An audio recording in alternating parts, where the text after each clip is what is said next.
now, Ms. Abbasi, what do you want to say with regard to the other two? Yes, Your Honor. Your Honor, actually, the state cited when they discussed the stabbing, the same case I cited, Brown, which had, as Mr. Shard said, those three circumstances. Uncharged offense, which arose from the same transaction or series of transactions as the charged offense. That's actually the topic of discussion in Brown. And in Brown, it was a robbery which happened 1 hour before the charged crime. If the state is going with it's part of the same transaction or series of transactions, then we have a very serious problem with proximity, because the case law is not anything a conspiracy does that happens over the lifetime of the conspiracy qualifies as intrinsic.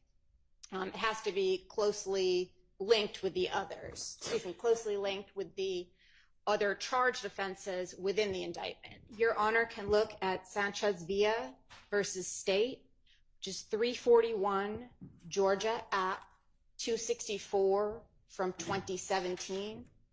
Within that case, the evidence the state was trying to present, the court found all of the cases the state submitted distinguishable.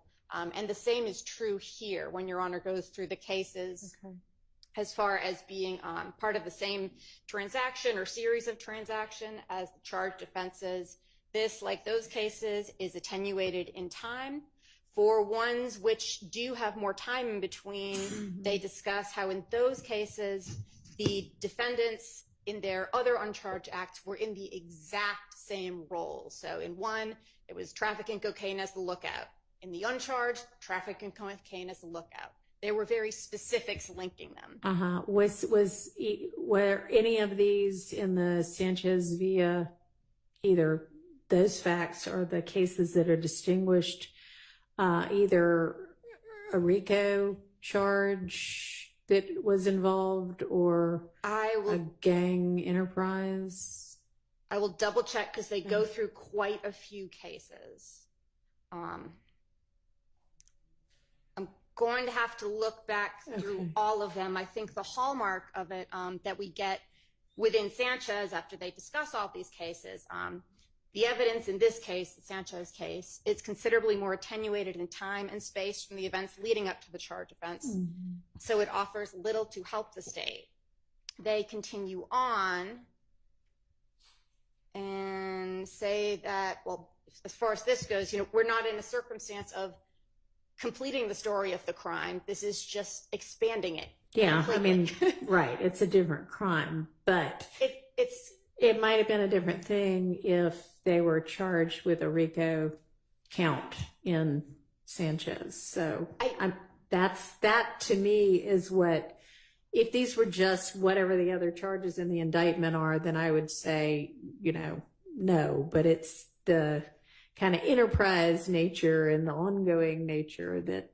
And I certainly understand that, Your Honor. I think, however, to say, well, it's part of the conspiracy basically opens the door to anything any defendant allegedly who is a member of YSL does, then automatically becomes part of the conspiracy and automatically comes in simply because it is intrinsic. I think with a lot of this, Your Honor, we're getting close to some due process concerns here. The defendants are on trial for the offenses they were indicted of. That's what they're on trial for. They're not in trial for the enterprise continuing in 2023, that it was still ongoing. That's just not relevant. If the day after indictment, every one of the defendants got together and said, whatever our group is over, and it was completely disbanded and no longer continued to exist, that wouldn't be relevant either. What they're indicted for is what they're on trial for. So here, we're expanding. That's, I think, a lot of what's happening with our social media and other things that I guess the state has found afterwards. They're now being tried for things the grand jury never heard about. And that specifically is a violation of due process. I can supply to Your Honor the U.S. Supreme Court case law.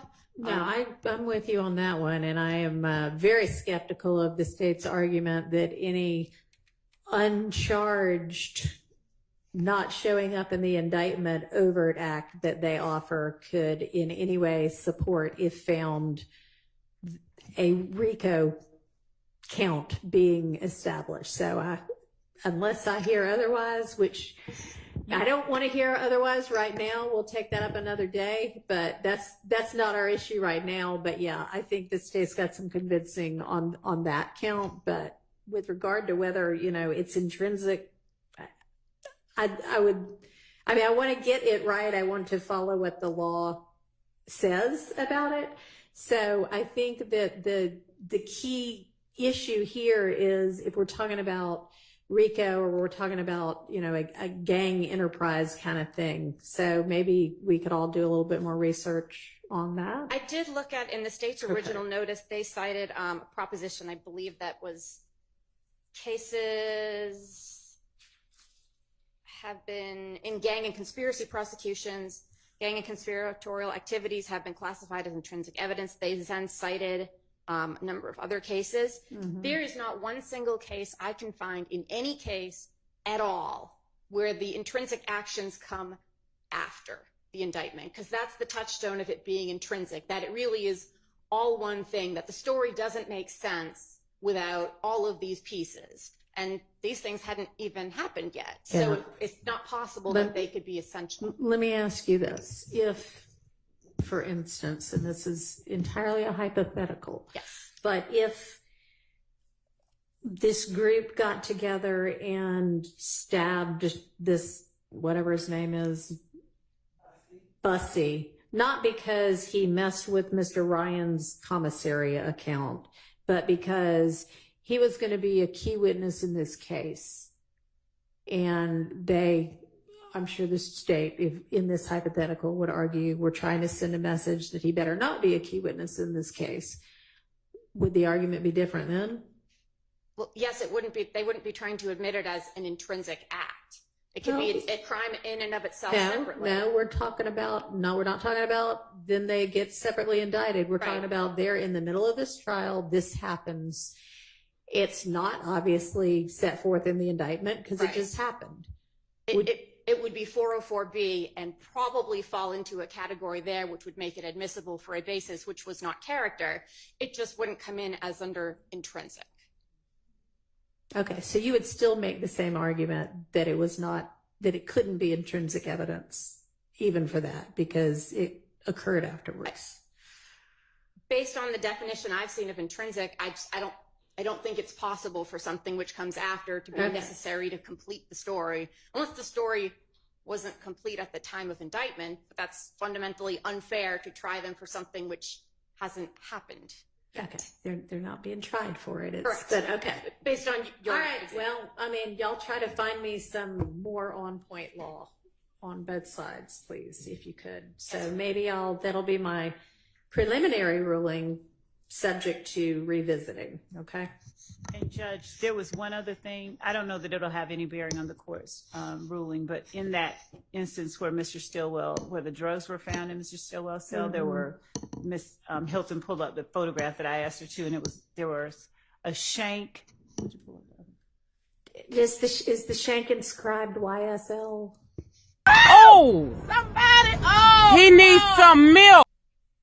Then it doesn't. I mean, it makes Mr. Stillwell look bad, but it's not intrinsic. Yes. That one there was a violation. Personally, I wouldn't have it.